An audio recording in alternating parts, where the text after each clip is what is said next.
Hey folks, and welcome to the Deconstructor of Fun podcast. I'm your host, Mishka Katkoff, and the guest of this episode is Andy Duthie, executive producer of Hawked.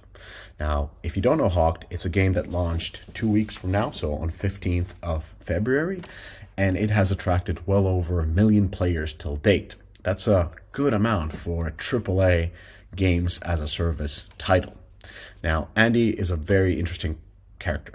He has a successful track record in leading AAA and AA teams.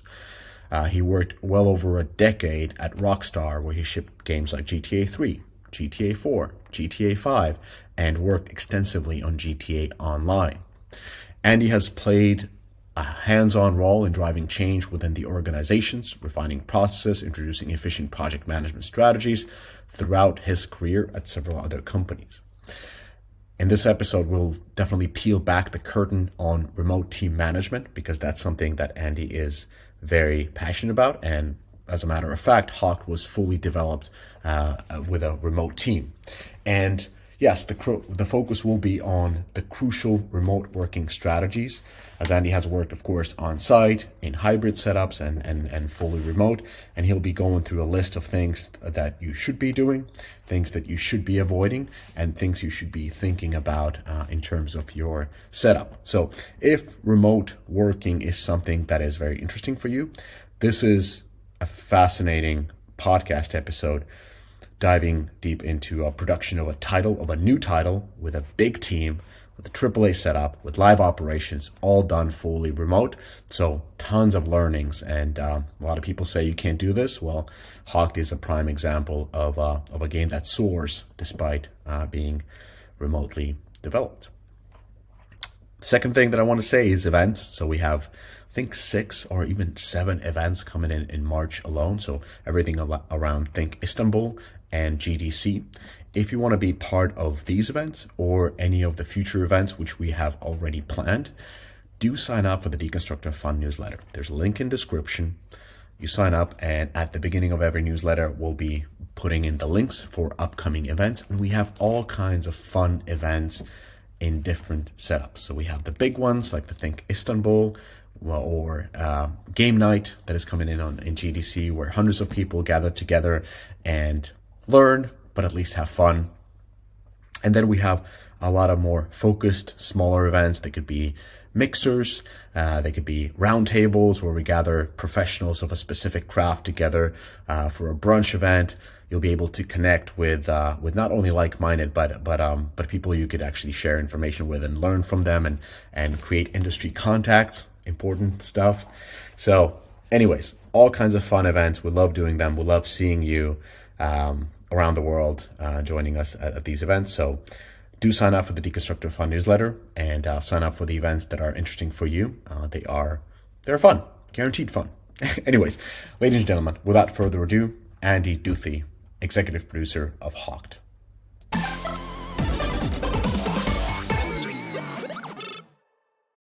Duthie, welcome to the podcast.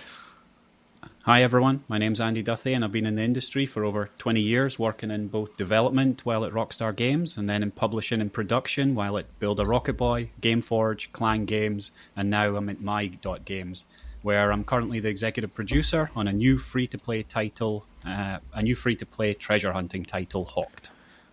No, well, Andy, you're making my day super easy. You're just running through the introduction. I don't have to do it, so thank you for that. And you're joining straight out of the Schwarzwald, the dark forest of Germany, where you currently live. So, and I understand you broke your rib just before the interview. Yeah, I've had a good start to the week with falling flat on my face and landing on my arm, and now my rib's broken. So getting old is not easy. Yeah, I'm just saying, like, complimenting you on, like, thank you for having the scheduled time here, despite coming in very injured. You're ready to go to talk about your background, remote team best practices, and Hawked. So thank you, Andy. Yeah, I'm on some fun drugs, so it's going to get me through. Okay, well, that's going to make a fun episode. so let's see where we land. So you gave your background a little bit. So you worked at Rockstar North for a good amount of time, working on GTA Online and GTA 5, if I'm correct. Yeah, actually, I worked on all the GTA's from 3 onwards. Oh wow. Yeah, so I was a developer.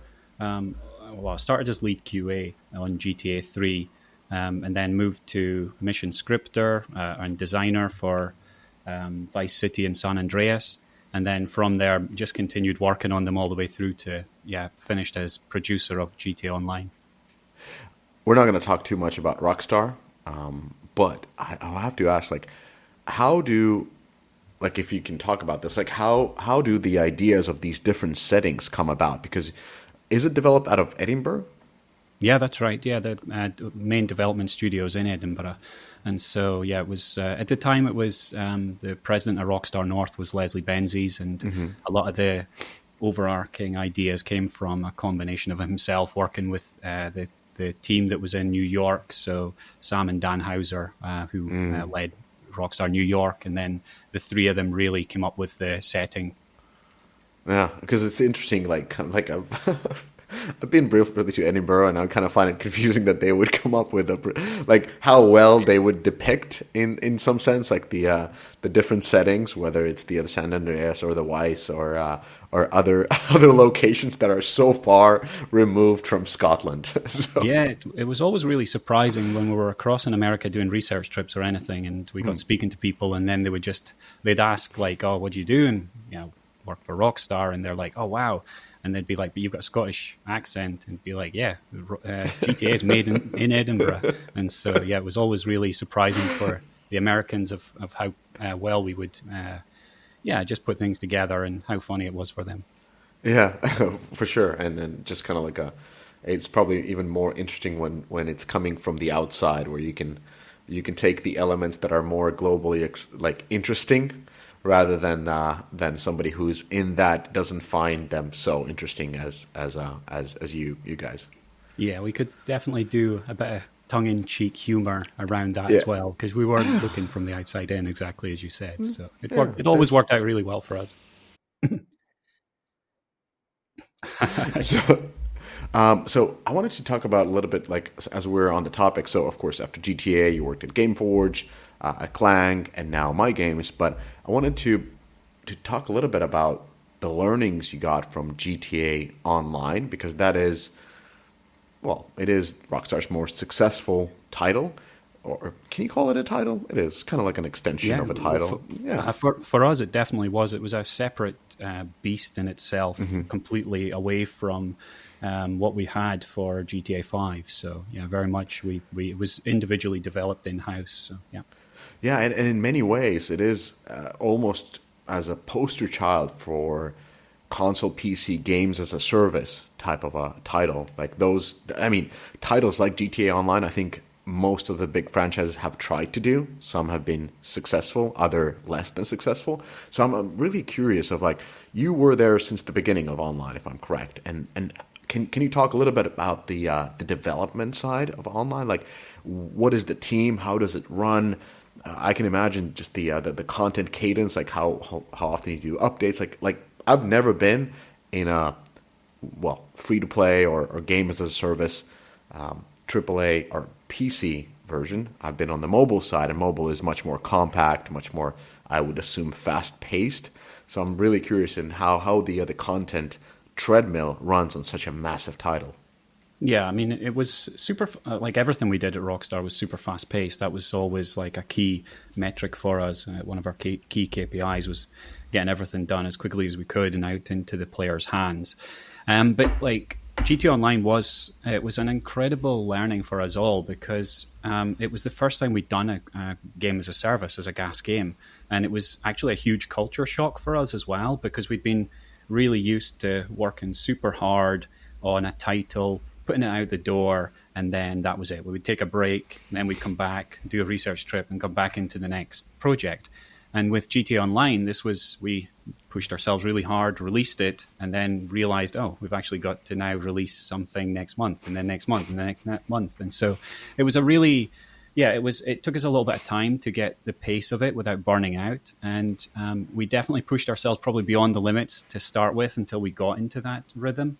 But I think that, just once we actually got into a good rhythm with all of our releases, we started to look at who were the main developers that could work on each different type of release. And so we had like some of the developers were really great at bug fixing. And so we would have them on at the end of every release. They would be like, come in, they would clean the product up, and then it would go out the door.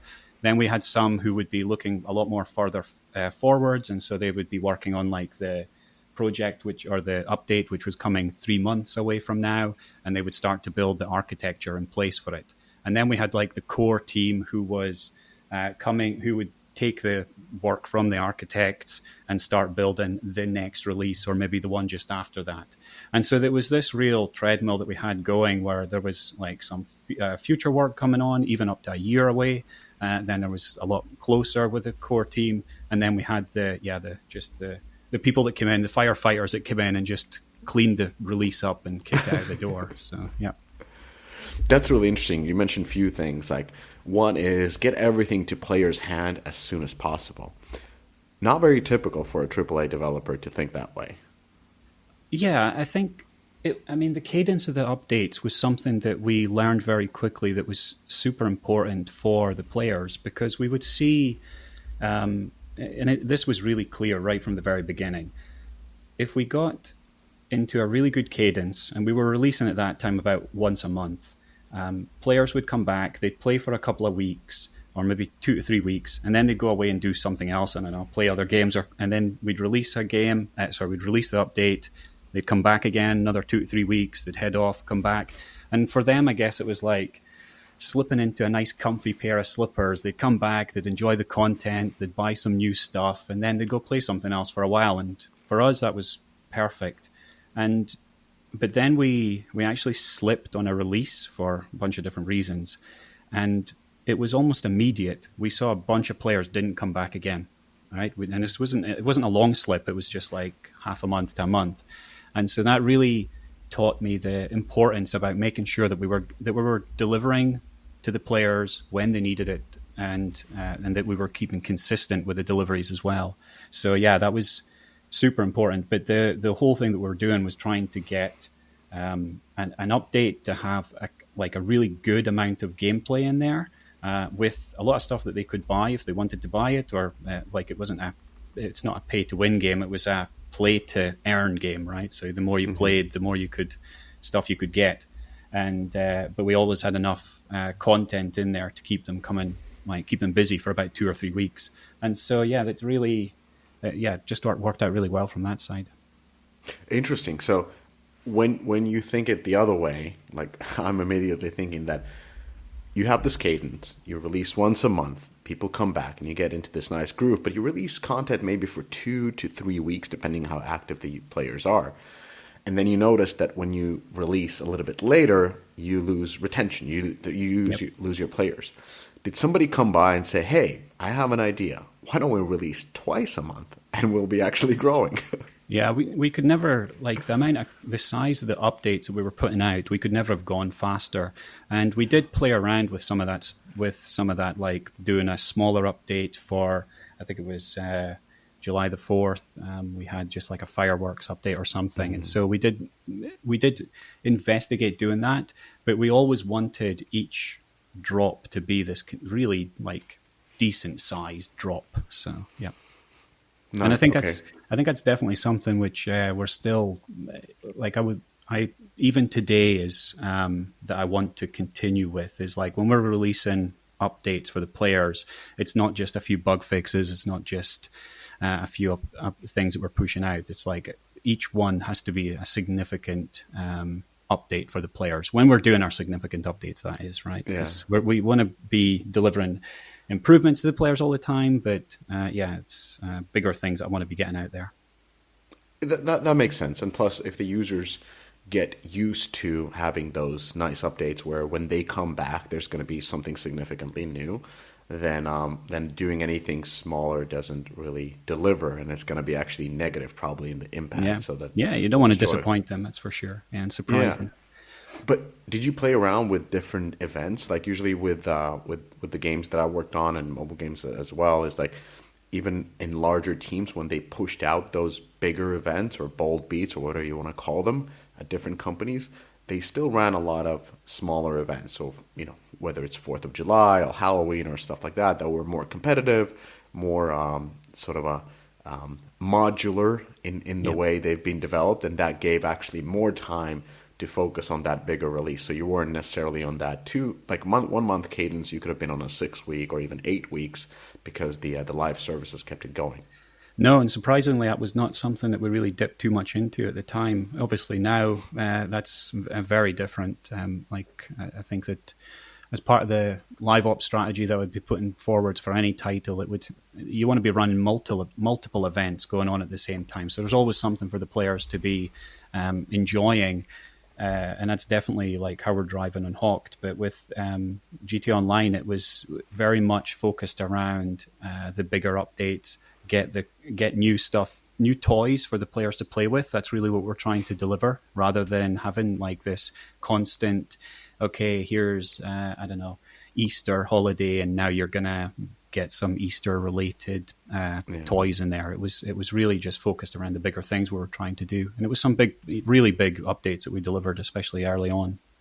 And those bigger updates, were they premeditated for a specific amount? Like, did you have a roadmap of 2 years almost where you were developing against that?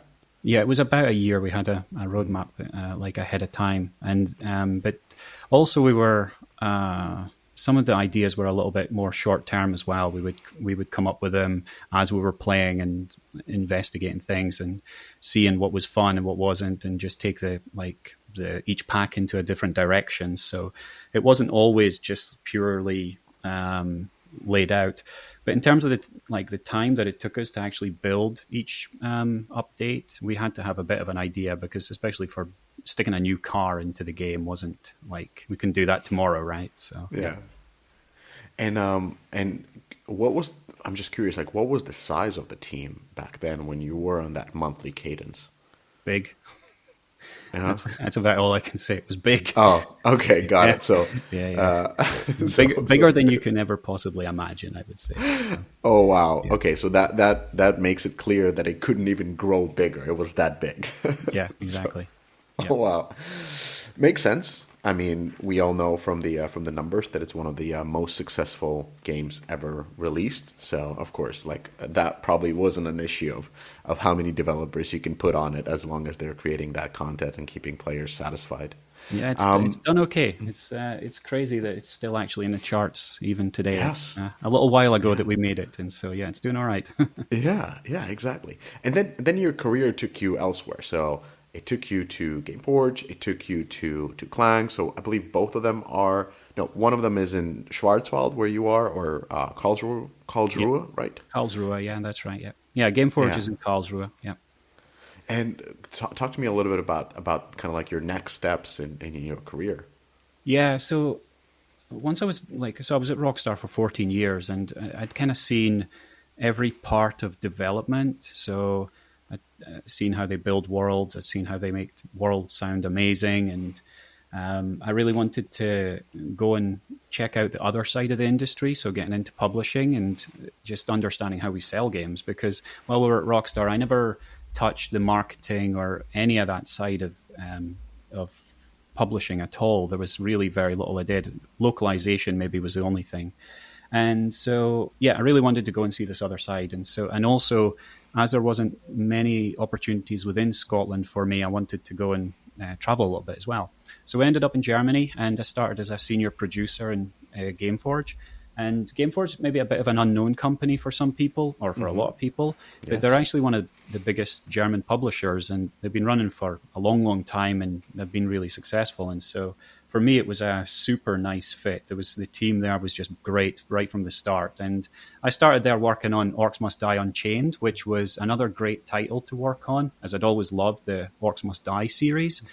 Co-op games are just super interesting for me. And it was another gas game. And so it was the perfect next step. And so with me as producer, and I had this amazing product owner, we were at the center of publishing, and I learned so much in such a really short period of time. And I've always said that if Rockstar was my like where I learned. So it was like being in school and like Yeah. from the very beginnings and learning everything. Gameforge was definitely like being in university where I kind of felt like, okay, now I'm becoming a professional and I'm really understanding the full scale of everything. Sadly, Orcs Must Die Unchained didn't work out for a bunch of different reasons, and which was sad. But what did work out was all the learnings that we took for how to run a gas game, and from like there was so much. Like we quartered the time you could do maintenances. We set up cross studio processes because the development team was in Dallas. And it actually became the basis for how I organize everything, and also, yeah, how we're even organizing stuff on Hawk today. So, and it also led me to becoming director of online operations at Gameforge too. So, it was, it was a great time. I've got to say it, man. Yeah, and you have an interesting step between. So you were at Gameforge, you came in, Orcs Must Die, rose up to be director of online operations. Then you went back to Edinburgh to work again with Leslie on Build a Rocket Boy, and then came back to Gameforge to be a COO for the company. So can you talk to me a little bit about the other the steps in between? Because Build a Rocket Boy seems like, from everything that we've seen, it seems like GTA Online just reimagined. Yeah, it was definitely a fun little time, and I've never had any regrets in my career. I do wonder where I would be now if I hadn't taken like that next step to move from Gameforge to Build a Rocket Boy. And the reason I ended up there was like while I was at Rockstar and especially on GT Online, Leslie Benzies, so the president of Rockstar North, he reached out to let me know that he was building a new studio and he wanted me to come and work with him on it. It would eventually become called Build a Rocket Boy, although the name came in later. And so I went there as production director to just help the company get on its feet. I was one of the very early employees there. And this was actually my first time working remotely as well, because this was back in 2017, so before Corona had hit. And it wasn't something that was forced upon me to go into home office. It was something which I made a conscious choice to do. And so how I did it was I was staying in Germany, traveling 2 weeks, working for 2 weeks in Scotland, going back and working 2 weeks in Germany remotely. And so it was, just an incredible experience. And so it was great getting into something brand new and getting the chance to build, a whole studio, getting all the processes from scratch, getting a clean slate and being able to build this up, working alongside Leslie, which was just a dream. And also I got to work super closely with Amazon and see how they were doing things because we were using the Lumberyard engine. And then also we've got some really big investors from China as well. And it was really amazing to see how they were doing things. And then we had a sister studio in Budapest. So we were spreading production between Budapest, Edinburgh, Amazon and China. And it was my job to keep everything weaved together. So I learned a lot about how to manage teams internationally at this point, and also how to build a company at speed, which is always the Rockstar way, while also building a game at the same time, which was interesting. That sounds like a handful, and that is not a small studio either. I mean, No. with the operations in Edinburgh, the Yeah. Budapest, like how many hundreds of people are we talking about? Yeah, like I don't know what the size is now, but when I joined, even on the scripting team, we had 4 scripters when I joined, and we built it up to 25 scripters within 6 months or something. And the scale of the rest of the company was similarly built like that. So, yeah, it was like a really full AAA sized company when we left. Nice. And so 3 years there, then going back to be a COO at Gameforge, and then do you want to talk a little bit about that? Because like now you're taking a step from being director, from running the production to just running the whole company operations. Yeah, I've had a weird career, or maybe a lucky career, unlucky career. I'm not sure, but every 2 years or every project, I've changed my title and I've jumped up, like for quite some time through the early days.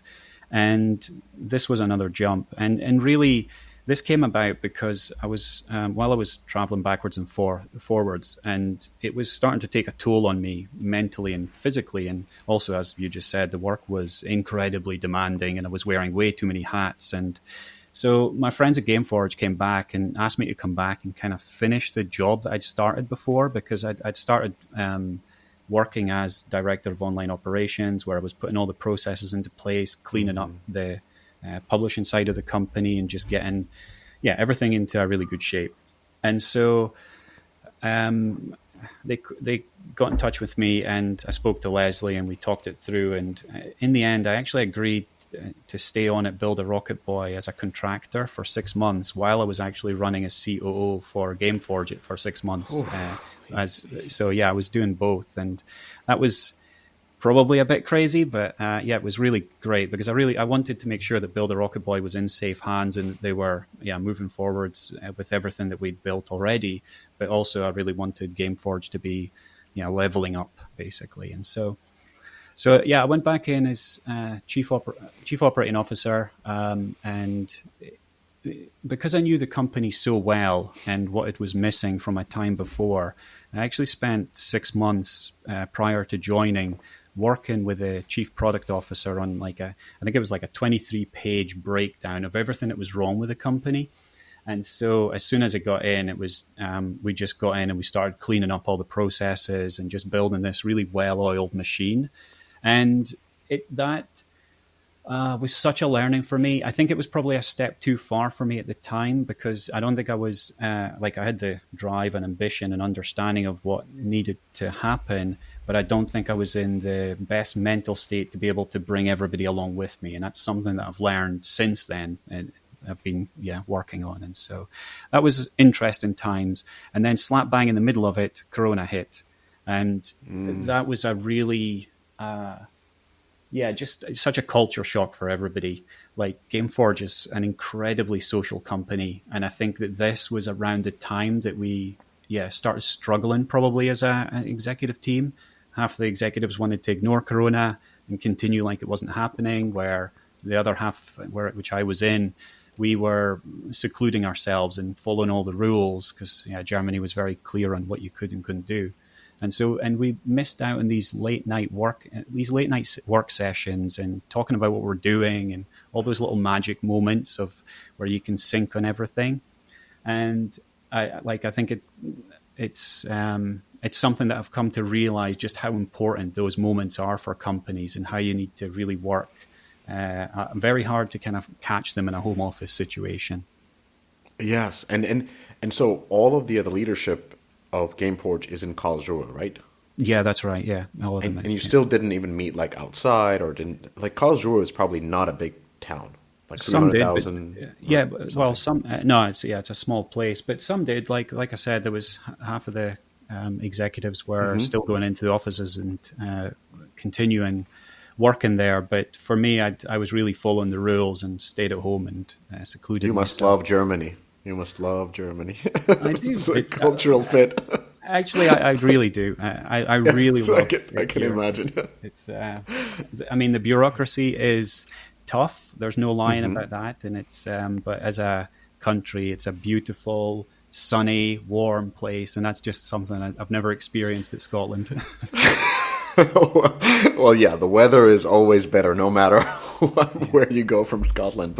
And plus, you're in south of Germany. For most of the listeners, when we're talking about Schwarzwald, that's closer to the French border. Yeah, that's right. Yeah, I'm about half an hour from France. Yeah, exactly. So it's smack middle in the Europe. Yep. Yeah, and it's warm, 40 degrees in summer, and so it's just a lovely place. Yeah, for sure. That's an interesting point that you made, the mental state to push through the changes. Can you elaborate a little bit on that? Yeah, so change management is something that I've learned so much through my different jobs as I've been going, and I've learned how to, I've experienced how to do it wrong, and I've worked out how to do things a lot better now as I've kind of gone forwards. And definitely at that time, I was making huge amounts of changes to the company, and I think that definitely didn't bring everybody along as well as I could have done. And so I'm very, I look back on it as a great learning. I think that's the easiest thing to say. And yeah, definitely taking that forwards. I think that from a change management perspective, the biggest thing that I've learned is that you need to just explain what you're doing. And I know this sounds super simple. Explain what you're doing, listen to everybody's feedback, bring their feedback into what you're doing, and then explain again what you're doing, and then keep going until everybody feels comfortable with what's going on. And some of this was brought from Rockstar, but some of the early mistakes I made was I was just like, okay, we're going to change this now, do this now, and that was it. And it was because that was how we did things at Rockstar. You rolled out a new process, and the next day everybody had to follow it. Later on, it was very much this, building up, making sure everybody was feeling comfortable with a change. And so, yeah, that's definitely been interesting learnings for sure. Yeah, I understand 100% what you're saying. So when you're introducing new strategy, or when you're, as you said, driving through change, it is the most grindiest project that you can assume. Like, it's not enough to just draining. Yeah. Yes, and it's not enough just to have that clear strategy, but it is, as you said, it's the core loop of conversation and tuning and one-on-ones and group discussions, and as you said, making sure that people are buying in. And what does it take for them to buy into this strategy? What elements do they want to change? Because you're starting, and then that goes one layer at a time. So you're starting with the top. You might be even starting with the board. Then you go through the management team or leadership team. Then you go through management teams. Then you go through this. Then you go through that. Then you're trying to coach the lieutenants to drive change through their processes. And everything happens so slowly. And I can understand that you came in. You had the list, and the list was very long, and you start to do this grindy thing. You're like, I don't have time for this, first of all. Yeah. Like, we need to make all these things happen because these are the challenges, the 11 pages that we have with the company. So I don't have time to get everybody along, and I just need to make these happen. And what likely probably happens with these type of situations, if the culture is not tuned to that, like a Rockstar culture that was very attuned to strong leaders, then it starts revolting. And that's never good for a change. yeah, no, absolutely, yeah, definitely. And I think that it's you were spot on in what you said. You said it starts at the top, and that's exactly where you have to make sure that everybody's on board and is really behind the changes and is moving forward with the changes as well. And I think that's where we ended up at Gameforge. It was different parts of the executive team were looking at it in different ways, and so it was an interesting learning. So. It's also why I don't want to be back on an executive team either again. I'm happy being an executive producer. Yeah, and that is a perfectly valid revelation. Like, you don't have to always be moving. It's not even moving up. It's more like moving away from development and into this concept phase and conversational and selling type of a position, rather than working directly on development. So it's good that you kind of went in that direction and said, hey, this is not me. I don't want to do this. And then you moved away. You went to become a head of production at Clang. And Clang is a Berlin-based developer startup, pretty sizable of an organization. They have built this sort of a world, you would say. Exactly. With all the exactly with all the hype elements you can find, from AI to crypto. I think at one point was there. But can you talk a little bit about, like, you're moving away from this executive role back to heading a production? Yeah, and it was exactly as you said. It was because I wanted to be back in touch with games. I'd moved to the point where I was 4 levels away from actually touching a game, and so I was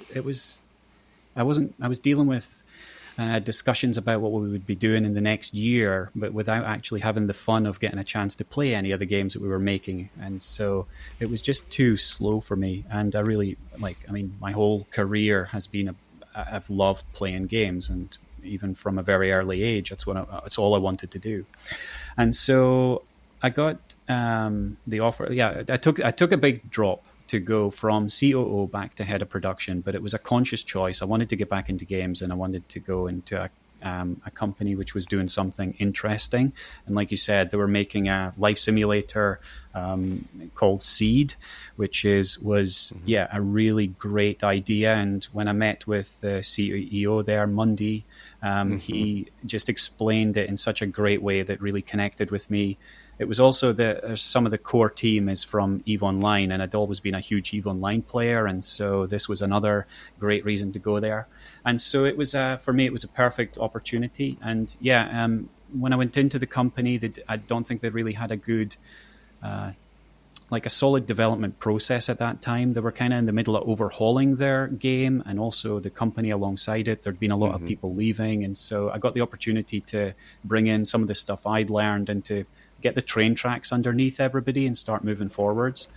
I think they also gave me the opportunity to get a really interesting chunk of formal learning as well. So through my career, I'd never actually done formal training. I went to university as an accountant in finance, and I've got an honours degree in accounting and finance, and then came in through the back door into gaming.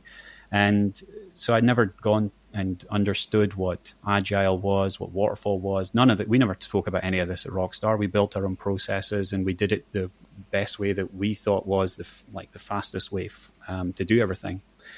And there I got the opportunity to go and learn about Agile Scrum and understand everything around it and being fully trained from the experts in it. And that was definitely a missing piece of experience for me, was to understand how to build an Agile roadmap while still staying on track with development. And I definitely really appreciate that even so late in my career. So it was awesome. I really enjoyed my time there, and there was some just really, really great people that I've met, friends for life for sure. Yeah, interesting. And that's fascinating. Like running one of the biggest teams in gaming with Rockstar with GTA Online, and still not having the sort of formal education about production processes could come in as a bit of a revelation for many people. Yeah, we never knew what. Well, I think it's not that we weren't doing anything that is being done these days. It's just that we never called it that. We learned how to do things. We were agile. We were incredibly agile. We just never called it agile back then because none of us had gone to university to learn that this was exactly the words that you should use at this time. And so we got things done, and as fast as possible. And that was our agile methodology, right? So Rockstar development.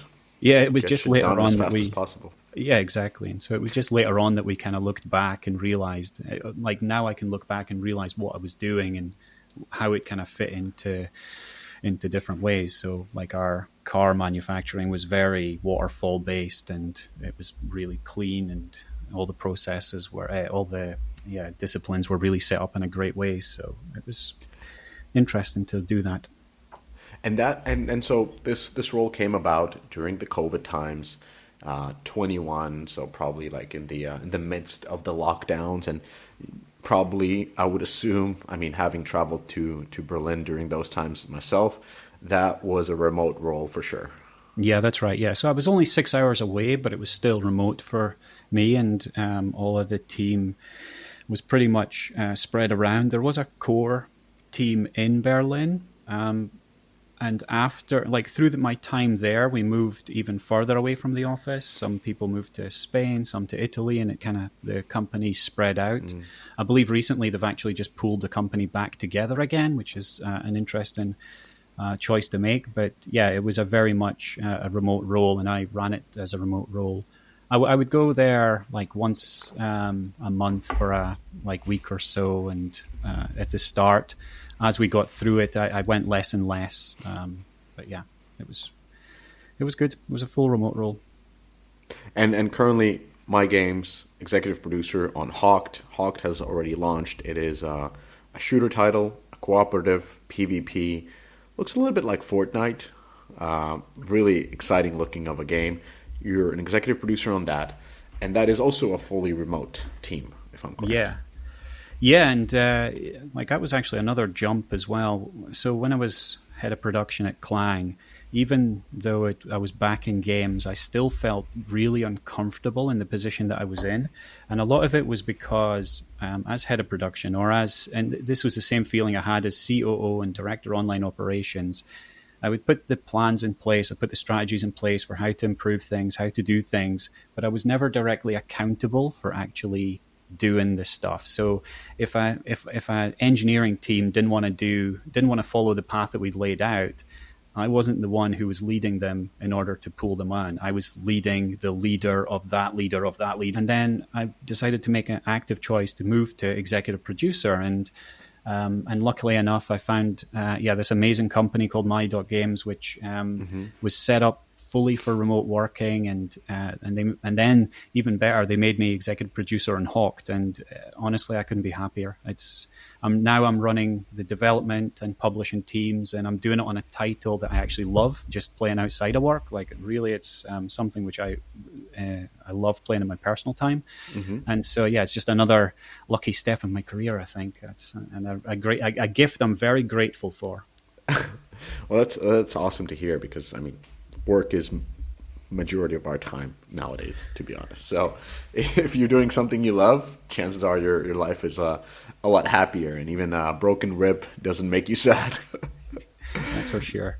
So I wanted to go through your history, really through all these positions at these great companies, and the evolution and the sort of exploration of these titles, because some of them, like Rockstar, has been on-site with a gigantic team. Then you have sort of a hybrid type of a position with Build a Rocket Boy. Then you have the Game Forge, which is also hybrid in a way that you have the on-site leadership team, but then you do have the remote studios that you're guiding. And then finally going to a fully remote with Clang, and then continuing now to Hawk and My.Games. What are the sort of because you touched upon on several issues, like with Game Forge, like how the leadership team became misaligned after people weren't spending that time together anymore. So I'm curious to hear from your perspective, looking back at your career thus far, like what are the sort of best practices when it comes to remote work on AAA titles? Like I think even Clang can go towards that direction of at least AA of a title. It's not a mobile game. It is a cross-platform title with very ambitious goals. So please walk me through these learnings. Yeah, and remote working's been like part of my life now for 7 years, and like I said, I was there already in doing it before Corona, and so I have learned a lot. And I think the absolute biggest initial point is really focused towards companies themselves rather than just team members and employees, and how you best to work in a remote environment. And it's really, are you sure you want to do it? If so, commit and don't go half in.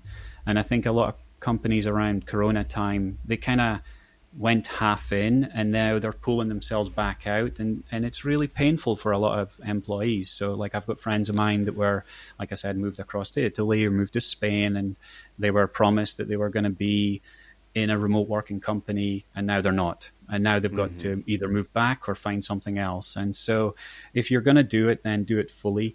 The hybrid style companies, it's really difficult to do hybrid well, because you end up either with some people who are just misaligned, right? You're not there day to day. You're not hearing everything. So either if it's a hybrid one, then you probably want to have like 3 days in the office with everybody there together, and then the other 2 days doing remote working.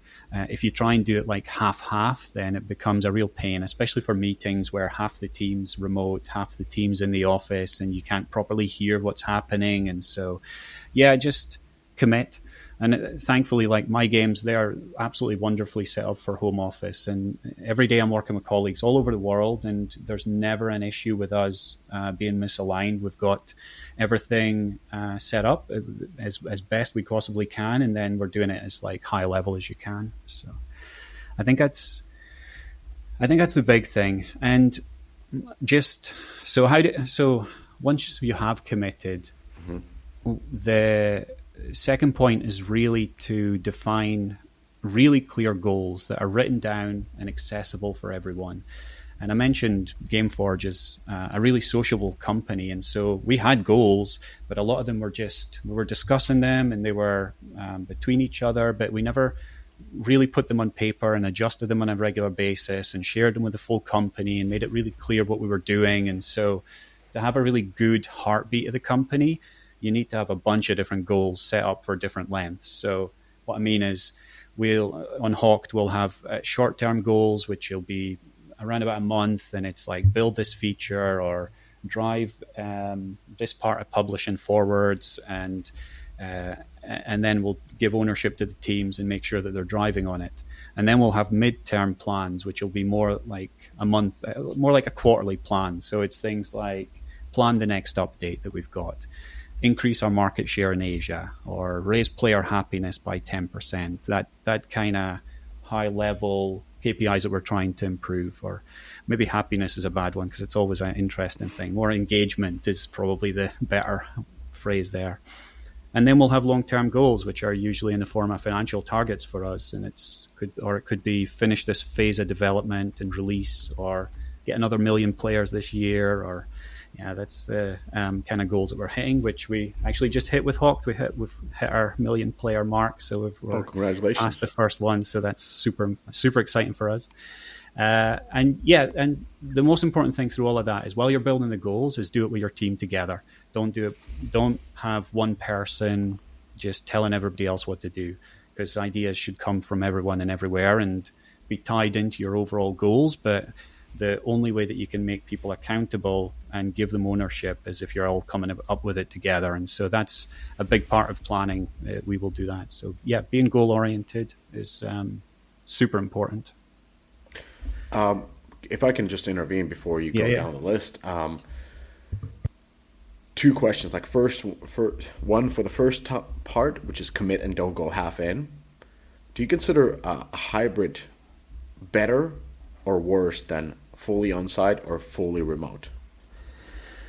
Yeah, I actually do. I think it's worse than either. I feel that it's a half way of doing it, because it ends up with most of the people having to be there anyway, because they're going to have to go into the office and do a couple of days a week, right? So you're generally in the area anyway. And if you're in the area anyway, why not just be in the office together and learn everything, right? I think it's definitely a personal thing. I don't think it's a professional like thing that I would say. But for me, remote working is actually the full way. If I opened a studio tomorrow, I would be fully remote. I don't even think I would bother with a studio at all. I would have areas that we could work together if we needed to go and do meetings or things like that, specifically around topics. But otherwise, I would go full remote. So yeah, interesting. Because I was visiting one studio recently, and they were working in a hybrid mode, and everybody lived, as you said, in the same city. Nevertheless, they worked hybrid, and they came in on 2 days a week, so those were set days. And I came in on a day that was not marked as a working day. And we're talking about a studio in a large city with well over 100, I would say between 100 and 200 places or desks. So everybody had a desk, and it was empty. And it is kind of confusing that you're paying this rent in the middle of this city, and most of the time it is actually empty. And that particular studio was also thinking about, because they were growing and they were thinking about going to a larger studio space, and they needed more desks because they've set it up in a way that everybody has to be on 2 days a week. So everybody comes in then, and then on the other time, it is a ghost town. Yeah. And imagine just how much money they're burning on those ghost towns. I would much rather take that money and put it into the development of the game rather than into the building itself. And so, definitely that's exactly one of the big reasons why. And also, I just think that everybody in the world these days is much better suited to working remotely as well. We've gone through it all together, and it's much easier to work with outsourcers and everything like that too. Yeah, well, you're a proponent of that. And I wanted to ask the second question of doing goals together. Like, how do you do that remotely? You mentioned that you build through short-term goals. Those are the tasks basically you have to complete. Then the midterm goals, which are quarterly KPIs to improve. Long-term goals, which are usually financial targets. All of them done together. How? Yeah, yeah, very much so. And so we talk a lot. In order to, like, this was one of my points I was going to talk a little bit ahead with. I'll just pull it up just now. It's you gotta meet regularly with your people in a remote office, and you gotta talk. And like I said, when you're not in the office together, you miss those little moments of magic, and so you've got to create them again. And so I'll do things like, we'll have a Friday strategy meeting. I do it late on a Friday, and it's actually specifically around us trying to get the week out of our heads before we go into the weekend. And so we'll spend some time in there, and we'll talk about the top 5 issues that we've got right now, and then we'll start putting together plans of how we're going to do it. And then some of these will become long-term plans, some of these will become short-term plans. When we're building our business models, we do it together as a leadership team. And so it's not the full hawked team that's like completely all together building it. It's more a subset of each department. So I've got my development director, my creative director, I've got the marketing brand manager, we've got our publishing producer, and we all do it together. And then they in turn will be going and speaking to their team, understanding what needs to be improved, and the ideas will flow up. So, for example, a great one just now is we're in the process of updating or releasing the game, and we released it on all the different platforms except for Xbox One. We saw that the performance on Xbox One just wasn't where we wanted it to be. And so one of the team members was taking a look at the performance and has some really good ideas about how we can improve it. And so we made the call to hold back Xbox One and implement his improvements, or the improvements that he was putting forwards, and then we'll release it later on. And so that became a goal which came up through the leads into our plans, and now we've built everything forwards like that. And so it's really sitting down and talking with everyone, and again, listening to them is so important, because everybody will tell you the pain points. Sometimes they're not so good at understanding like how to fix things, but they're very good at telling you where the problems are. And so that's definitely one of the things I learned along the way, is just to listen to everybody in any position, and not to be precious or egotistical, which I've seen others being. Yeah. And so creating moments of magic, really focusing on listening, and having, you mentioned strategic or tactical meetings on weekly basis. So those are remote meetings, right? Everything's remote, yeah. How do you make a good remote meeting? This is a good remote meeting, I'm just saying, but this is a different one. This is a podcast. So. Yeah. No, exactly. Being efficient, I think, definitely is one of the key points. So going in with a really good agenda, making sure that everybody understands why they're there. And then if it's a team which I've not been having regular meetings with, then the first thing I'll do is definitely set the scene for the meeting. Hey, this is why we're here. This is the type of meeting. So for example, if I know that people are going to come in with defensive attitudes, or maybe just be negative attitudes, then I'll call it a green flag meeting, and I'll tell them at the start, hey, this is a green flag meeting, so we're going to focus on positivity and focus on positive attitudes and actually bring forward positive ideas. Let's keep the negativity out. This is just brainstorming. Doesn't matter if we're all wrong. Let's just talk about it. And so just trying to set the scene right at the very beginning of the meeting is super important. Then once you're flowing, just keep everybody talking and asking questions, and seeing where they go with it. Also, you've got to lead the meeting pretty tightly as well, so that people aren't going too far away from the agenda, or they spend ages talking about something that's just way too in depth. And so I've learned to be pretty good at grabbing the mic back and just being like, okay, thanks, that's really awesome. We can maybe take that into the next meeting. And then finishing off with a good protocol, and making sure, because we talk a lot, and sometimes you forget the next day what we've actually covered and what we've talked about. So making sure that you've written it down as well is the important part. Yeah, basically sending a memo and following it up and keeping clear on that. Yeah, your action points. Yeah. So I understand these are very orchestrated meetings in many ways because there is an agenda before you start a meeting. Tight reins around the topic, of course, keeping the meeting focused, asking questions. How do you do a meeting where you mine for information? And usually what I mean by that is, let's say we're having a meeting and there's several people, not one-on-one. And oftentimes what I suggest and what I've done as well is mine for conflict, meaning finding people who are disagreeing and having them actually debating each other openly about the issue so that the decision can be made rather than, people having, as you know, the buy-in, those difficult, like, no, let's air everything out. So it is quite easy to do that when you're in the same setting because you can read the body language quite fast when somebody's taking a step back or they move in or they start looking at different directions or they start drawing something. You're like, hey, what do you, like, Jessica, what do you think about what Paul is saying? That kind of stuff. So how do you do that? How do you mine for conflict? Yeah, playing devil's advocate is exactly that, and that was something which I saw in some of my previous teams. It was just people who were just amazing at doing that, and just always being just naturally taking the opposite opinion in order to promote conversation. And so it was something that I learned as well. And I think that you're right. It's when you do.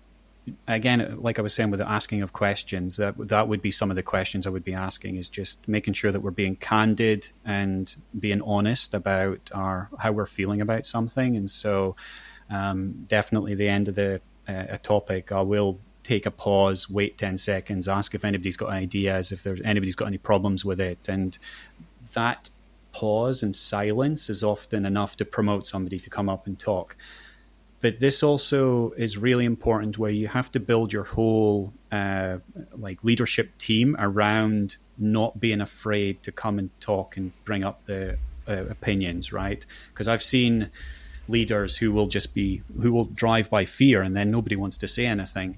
And that's really important, that you make people feel psychologically safe to be able to come and bring forward those points and talk against people, and then for you to just make sure that it's an actual discussion and not two people ending up arguing about something, right? So yeah, it's I think that's a really important part for it.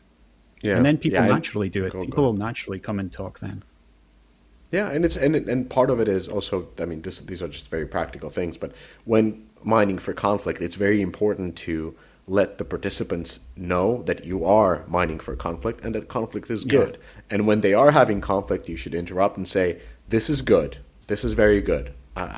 This is exactly what we want. Because at some point when people are on the same team, they will start pulling back. Well, okay, they're kind of like calming it down and finding a middle ground, but you don't want that. You want them to go all in so that you can make that decision after truly understanding the positions of everybody rather than the sort of a watered down version where everybody is unhappy. Yeah. To be creative, you have to destroy. I think that's the easy part of it. And so there has to be a bit of spice in there as well sometimes. Yeah, it makes the meetings interesting. I'm asking of this because I bet most of the people who are having meetings are just dissatisfied with the meetings. That is why people don't want to have meetings. And I think the problem with the meetings then is not the fact that you have meetings, which I assume, especially in a remote setup, you have to have extra amount of meetings. But I'm just diving deep into this topic is because when you have meetings and when you have a lot of meetings, you have to invest significant portion of your efforts to make those meetings interesting. Otherwise, people will be highly disengaged during the meetings, trying to do their own work behind closed camera or just typing or just Googling or doing something else. And the whole purpose goes out. Like it's a tough one with the remote meetings because you can't see the actions. Unlike you can have a proper debate and proper conversations where everybody is looking each other in the eye. So that's why I was kind of diving deeper into the meeting part. Yeah, like I'm really lucky with the teams that I've got is that they are really engaged. Like the Hawk team is, everybody's super motivated right now to make Hawk the biggest success we can do, and so I don't think we've really struggled with that point in the past. It's definitely been an issue, especially people just turning their cameras off, and that like you just don't know what they're up to, and even if they're there, and so yeah, you've got to make sure that you're getting engagement from your teams. But I think that comes into one of my other points is that just giving candid feedback is really important, and especially in a remote environment. And if you're not feeling that somebody's being engaged, it's just coming and having a chat with them and really explaining how it makes you feel when they're not being engaged. And I've found that that's to be really effective way of understanding what the problems are. We also do a lot of like team surveys and just on a regular basis to understand where the problems are, what people are feeling, what we can be doing better from a leadership team, and we do that through our retrospectives, and then making sure that we follow up with actually doing action points from their feedback as well. So we are constantly improving as a team, and all of these things help to make the team feel engaged and make them feel heard and part of the story. So. How do you give candid feedback? Well, like what are your learnings there? Yeah, so I mean, being Scottish, it's pretty easy for me to go and be quite pointed about what's up. I think that, yeah, like I said, just explaining what the problem is and making sure that you're not pointing fingers at a person, you're just explaining what the problem is. That's really important to start with. So, for example, if you say that Bobby is a problem because he's not doing this, whereas you actually look at what the problem is and you investigate what the problem is, and then you and then you go and talk about that problem specifically to the team, then that's a much more useful thing. Then explaining how it feels for you. Why is it a problem? What does it make you feel, and how does it impact the team? And then just being really straightforward with them. And this is always how I've done it. It's just being neutrally toned, listening to what they've got to say as well once they do it, and then trying to come to a conclusion. So, yeah. So basically using the I don't know if you've had this framework, but nonviolent communication framework. Yeah, exactly. Yep. Yeah, there's you can easily, so for people, just search it on Google and you'll find the framework for that. That's a very good point, and something that I've also learned. I think it might have been actually a person from Rockstar that helped me to give feedback, if I remember correctly, but. No, you're smiling. You're like, oh no, no, not that type of feedback. But yeah, I was wondering where you were going with that one. No. It was actually a good one. It was more about, the sort of American or Anglo-American way of giving a shit sandwich, where you're offering a compliment, then you're following with the feedback, and then you're ending with a compliment, where the person is really confused in the end what happened and thinks everything was great because they received double compliments, and the actual beef was left untouched. And so that was an important part that was given to me as a feedback, is like, when you give feedback, just focus purely on that feedback. Do not do compliments in the same session. It will be just simply confusing. That's it. Yeah, no, absolutely. And it's exactly that. It is confusing. People can come out with the idea that they've done really well because they've only heard the positive rather than the actual problem. And so, yes. Yeah, I fully agree with that. Yeah. That's how we get it. Mixed feedback is the worst feedback. Yep. So we have quite of a list. Commit, don't go half in. Define clear goals that are accessible for everyone, everywhere. Meet regularly and talk. Give candid feedback. Do team surveys and retrospectives. Have good meetings. What else are we missing from a really good remote setup? Yeah, so being data informed, and this kind of touches a little bit onto the metrics of the team happiness, and I think it is a bit of a delicate subject because being data informed about your team and not just about the metrics on the game or the financials or anything like that, which is obviously super important in any gas game. And we've definitely got it set up in a really great way at My.Games. But for looking at your team as well. So if it's a development team, then you probably want to be doing something like story points and understanding how long that they're committing the right amount of work, they're able to get through it on time, and that they're not overburdening themselves, and making sure that they're, delivering on time, right? And then on the publishing side, we've got our, like I said, the retrospectives. I've got their happiness surveys, and we are always listening to what the team needs, looking at the number of bugs that people are putting in, how that's developing as we go through the project, and how we're managing to get those bugs cleared. So there's just so many different metrics that you can be tapping into.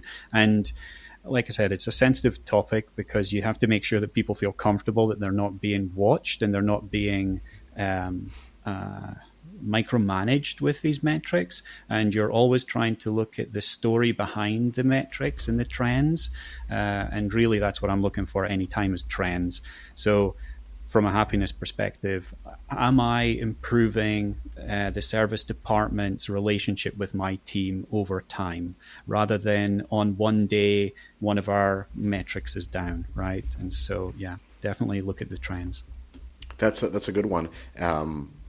I've seen in companies where, for example, like talking about looking behind the numbers and talking about trends, is they were doing a happiness survey with all the different departments, and one specific department was always overachieving, and people were really happy in that department, but there wasn't a metric that would have measured how happy others are with that department that is very happy about being in that department. And it only got through as you were having conversations with people and kind of digging for conflict and understanding what are the pain points in the organization, was that this super happy department, which was a support function, was not actually supporting very well others Super than tailored. themselves. And so the people in that department loved their department head, but the people relying on the support from that department did not love the department head. So that kind of gives the fact that even though somebody can get a really great number, you have to put it into a context and understand it in a broader spectrum. So understanding the organization first and then building the metrics around that is vital. Yeah, understanding the story. That's exactly it. And that's what whenever I'm starting to introduce metrics into a team, that's the very first thing I'll say is I'm not looking at individual metrics. I'm looking at the trends, and I need to understand the story behind it. Because like if you just look at the numbers, and I've seen people do this, and it is always such a bad idea. This development team is 50% efficient, or 50% of their work they're managing to get out this month.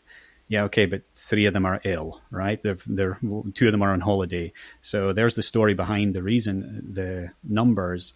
And if you only look at it on a actual output perspective, then that's the wrong way to go around it. So being sensitive with it and just understanding the story is the important part. Yeah.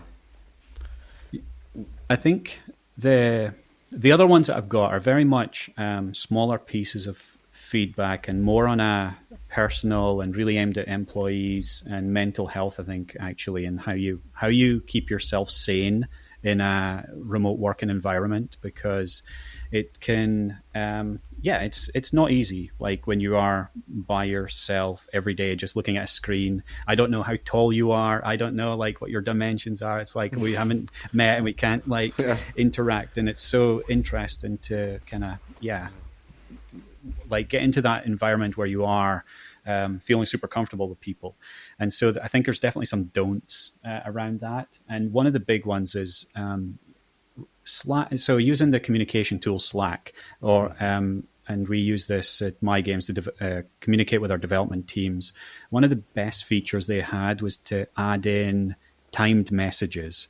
And so like when I'm out and about, like my ideas come to me whenever I'll be in the shower, I'll be out for a walk, I'll be watching movies, and previous bosses of mine would definitely just they'd get an idea and they'd send it to me. It would be like middle of the night, then I'd get up in the morning and it would be like, oh no. And one of the things that I've really tried to do is to kind of queue up messages and send them through the working hours.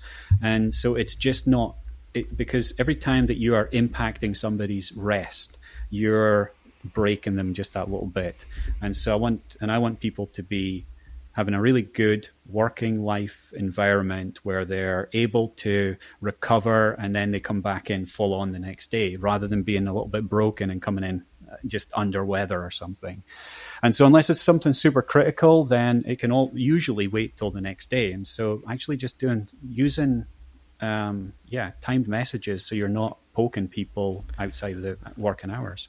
That's a really powerful point. And I think that comes through, like you mentioned, in your previous jobs and then in your current, you're doing, these are happening differently. But I would say it's a lot about the people in the leadership position. And if the people are founders, that is the only way that they have worked, because they started with so under-resourced, so scrappy, and this was the way. Like, you work long hours and there's no off switch. You're constantly on, and you assume that the team around you is also constantly on because you're in a battle. And even when the organization goes into quite of a stable position, the people are still reverting back to what got them there. And if that was their ways of working, and this reaped that result, you can't go and say, hey, this is not the right way of working. Like, excuse me, which company did you build? So that's their kind of a perspective. And then when you go to a more mature organization where the founders are long gone and it has evolved to the next stage, then it functions in a much more professionally managed way. So I think that plays a big role. And I know I've tried to go through those stages as well, like having been on the receiving end of that kind of a communication, having been the one who gives that type of a communication as a founder, and then trying to get into a position where, like, oh, this is not critical anymore because we're not a startup anymore. So let's just leave it for the morning. Like, even kind of like communicating that to the rest of the leadership team is like, we don't need to do this anymore. This is not how we operate. So kind of like the switch. But yeah, I know exactly what you're saying. I'm just trying to give a perspective that, from founders' perspective or others, they're not trying to be, bad people. No, absolutely. And that's definitely not the point. It's for sure. And especially, like you said, moving from 0 employees to 50 employees is a completely different company than 50 employees to 100 employees. And that is very much interesting change that you need to make in terms of culture within the company as well. So, yeah, for sure. There's no question about that. Do you feel that there's more mental health issues with remote setup, that you have to be proactive at tackling than there is within the fully on-site? I think in today's world, we are just a lot more conscious about mental health as a whole. And so it's difficult to say that there's more within the remote environment specifically. I think we're just a lot more conscious about it. Like I said earlier on, I went through really working on my mental health myself. There's kind of the 3 things that I really worked on, and this is super important for anybody in a remote environment. One of them is eating well, and I know that this is like super generic advice, but I'll explain why it's super important because it's been ignored for such a long time. But just eating well, exercising well, and then really working on your mental health. And so I about 3 years ago, I picked up a therapist and started like looking into just everything, my background, my childhood, and started working in making myself a better person, or just at least being able to deal with difficult situations and stressful situations. And I think that has helped me to be able to work in a remote environment in such a much better way than I think I was before, where if somebody said something, I would be frustrated, and it would play on my mind for too long. And now I'm a lot more accepting of just everybody's got different opinions, and it's like we're all trying to do the best. And so there's been a huge change around that. And I think that those 3 parts is if you're going to be in a remote environment, is really look after yourself from those sides. eating well. I moved into the keto diet, and I'm not trying to like push a specific diet onto everyone because everybody needs to find what works for themselves. Keto works for me, so it's a low carb diet, and it just means that I feel like I've got more energy, and I'm able to just keep going a lot further than I could before without crashing from sugar overload. I got a gym instructor, and so because you're sat at your desk for so long and you're not really getting out and about as much as you would have been, whether you're going to the office, you're moving around the office, when you're just like moving from your house to your desk and back to your house again, which is the same place. It's you need to be getting that exercise going to keep yourself healthy so that you're looking after yourself in your old age. And then, the mental health part, which when I was younger, it was just not something which was ever spoken about. It was laughed at, actually, from the part of Scotland that I came from. And so I'm very glad that it is something that I've invested in, and it's definitely something I would really advise others to invest in as well. Yeah, good for you to raise that. Actually, this is no secret. I've also used professional help on that mental health side. It's I understand with how it was perceived in Scotland, the land of the brave heart. That probably going to a shrink is not the first thing you do. You rather go to a pub and there's plenty of shrinks around there after a couple of pints. Yeah, there certainly is, that's for sure. Great advice with medication, but that's a powerful thing, and I've also, when I started doing it, I kind of like fooled myself that this was mental coaching, like what athletes do, to get on into that type of a thing. But I totally understand where you're coming from, and it is very helpful when you find that right type of therapist. It has to, like, for people who want to try a therapist, that you have to remember this is like going to a restaurant. There's different type of chefs. You might not like all the cuisine, so don't quit after your first try. Rather pick a new therapist and see what type of a ways of working works for you. But it is quite great, and it's not always talking about your background and blaming your parents. Like, that is not the goal of a therapist. It's more about exploration of you and what are the locks. Like, I've had as well, like, plenty of issues that I needed to actually deal with that I didn't, and it has been quite helpful, and it brings a different side of you. And I've seen like now you're talking to you, Andrew, like very calm and collected, and I think that is an evolution step. Probably you weren't like this in your first half or even mid half of your career, and it's a lot of the sort of goals that you put forward and you don't achieve, and then you go back to being introspective, like what caused me to not succeed in that, and then improving from inside. That helps a lot with the rest of it. Yeah, I don't know, I'm just going in circles, but I've done through the same thing, and I'm just trying to encourage others too. Yeah, I really think you and I could talk about that for a long time. I think everything you said there is absolutely spot on, for sure, definitely. Yeah. Yes. Yeah.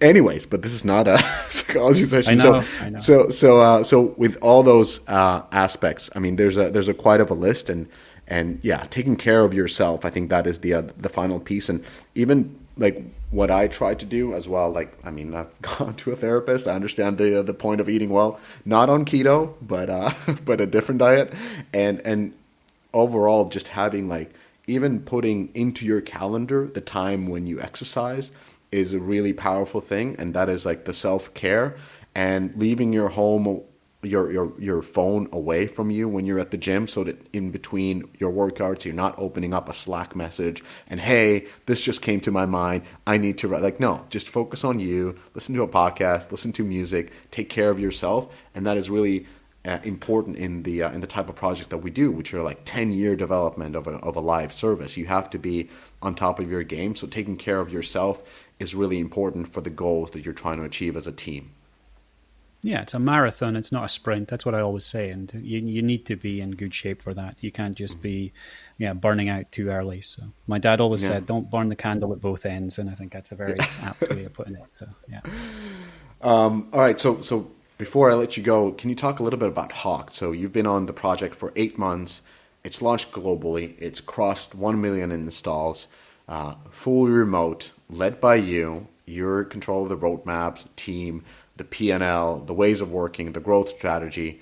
What like tell me a little bit more about the project and the learnings that you're using to drive this one.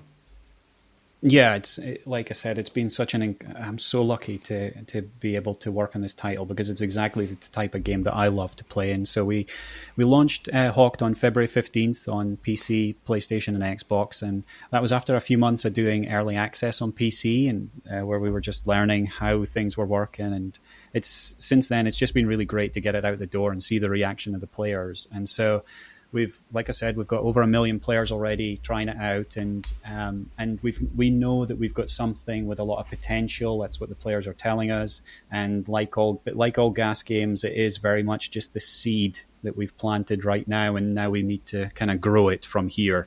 And so, yeah, really like looking at all of my history is coming into play into this because, as you said, I've got to run the development teams, I've got to run the publishing teams, I've got to deal with the roadmaps, making sure that we're doing everything right. We've got to be making sure we're hitting our financial targets, and it's just so much fun.